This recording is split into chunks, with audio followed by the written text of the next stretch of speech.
UFC heavyweight Walt Harris has been suspended for 4 years after multiple drug test violations. Walt tested positive for multiple substances from 3 sample collections. On June 24th and July 12th, Walt was flagged for drostanolone and testosterone of exogenous origin. And then on August 6th, Walt provided blood and urine samples that tested positive for anastrozole and the substances previously mentioned in the June and July tests. Walt is now ineligible to compete until 2027. He is currently 40 years old and on a 3-fight losing streak, all by TKO.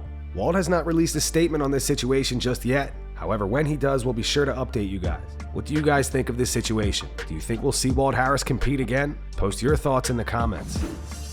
Mark Coleman posts an update on how he's doing to his Instagram. Mark reveals the name of his new dog.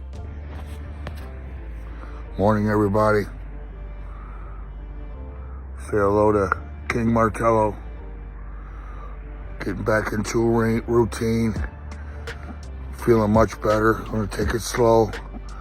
My throat's pretty sore still. My eyes are burning a little bit, but life is so good. Got my little buddy out here giving me energy. Be the bigger person always. Life can be rough, but you got to get through the rough times and make the best of it. And that's what I'm doing. So Sean Strickland fired back at Ian Garry's wife last night. As you guys know, she made a video a few days ago addressing lies about her and Ian. She mentioned Sean a few times in the video, and here's what Sean had to say in response. All right, succubus, I'll give you what you want. You talk about me, I'll give you what you want, attention. I don't want to call you by your name, because if we know anything about demons, the moment you start using their name, it gives them power, and that's all you want, right? Power and attention. When you post a picture, this is why you talk about me. When you post a picture and you get those fake plastic tiny little dress, and you realize, man, I'm an old lady. No one wants to see me half naked in a dress. You think to myself, how can I get the attention that I want? How can I get what I want? You talk about me. You bring my name up. You've never done anything. You've never accomplished anything. The only thing you've ever done is seduce famous men. And let me tell you why you're such a despicable person. Everybody has gone and went and forgot about this. We've accepted in, we've accepted you, disgusting it may seem, and you bring this back up and tarnish your husband's name just because that little insecure succubus demon inside you wants attention. Whatever succubus cave you came from, just go back to it.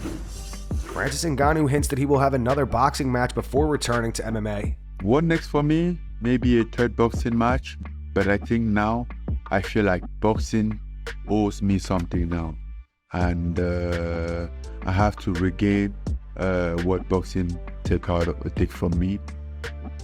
I think my ego will not let me step back and let this go like this, without doing everything to restore my to restore and prove the world that I'm the man of the job. I can do it. I slipped, but I didn't fall. I stumbled, I didn't fall. I think if I go back, trade, learn from it, use it as an advantage, as an experience for my personal growth, for my professional growth, I think it will not be a loss. I will be able to reverse it and make it a victory, a live victory, not only a sport victory.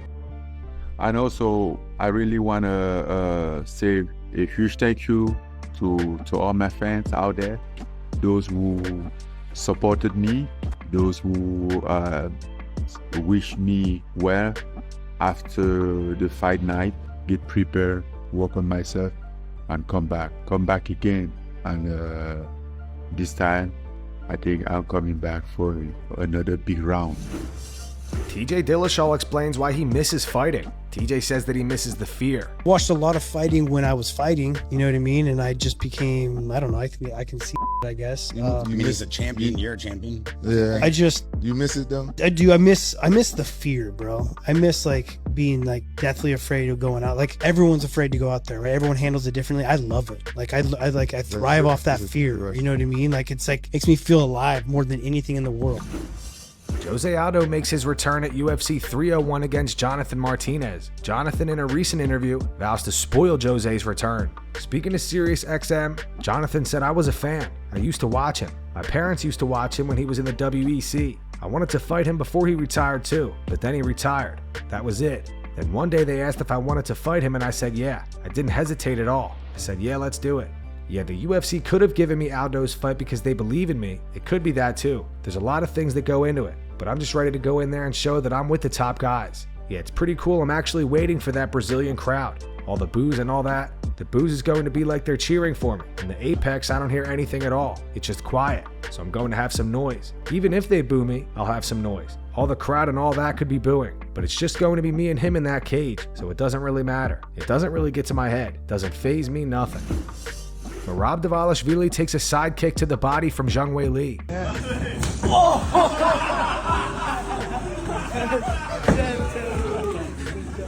John Jones reacted to the clip. He commented saying she didn't even hit him with full power. What a beast. Earlier this week, Conor McGregor did an interview and expressed his frustration with Dana White. Conor suggested that he fight Nate Diaz in the Sphere, and at a press conference, Dana shut that idea down immediately. Conor wasn't happy that Dana did that publicly. You know, there was cold water put on that publicly off the bat, and I wasn't happy with that. Today, Dana went on the Pound for Pound podcast with Kamaru Usman and Henry Cejudo. Dana responded to Conor's interview and explains why Conor is still not booked to fight. I mean, I know Conor McGregor, I just saw an interview with him saying that there's a little bit of pushback. He wants to fight, he's ready for the date. It seems like there's a little lack of communications with you guys. There's no lack of communication, not at all. You know where Conor is tonight? Probably at a bar? No. He's in New York City for the premiere of Roadhouse. Of course. He has obligations right now to promote this movie. So he's been flying all over the world, going to all the premieres of this launch of this movie. This is an obligation that he has to do. Oh, he can't. So you as a promoter, you also look out for him, like, hey, get done with this first 100%. before you decide to fight. Okay, 100%. So it's more you actually looking out for him. It is what it is. He committed to this movie. He has obligations to this movie. He can't do both. So once this movie launches, then Conor can get back in the gym and start training. And that's going to wrap it up for the news. Thanks for watching. For daily MMA news and content, subscribe to Full Mount MMA and click the bell icon to be notified when we post videos. Here are the 3 top comments from last video. The first one's in reference to me not playing Ian Garry's wife's entire video. Yeah, I knew you guys wouldn't be too thrilled if I played all 4 minutes of that. The second one's from Texas ASF. It says UFC gave 1,200 fighters $280K each to sit down and shut up. Dana bets that kind of money on a blackjack hand. And the final one's from Jacob Garcia. It's in reference to Colby Covington's video to Ian Garry. It says, Conor McGregor is beautiful. Those were the 3 top comments from last video. If you want to be featured in the next one, all you have to do is comment down below. And if you missed yesterday's news, click the video on screen right now to get caught up.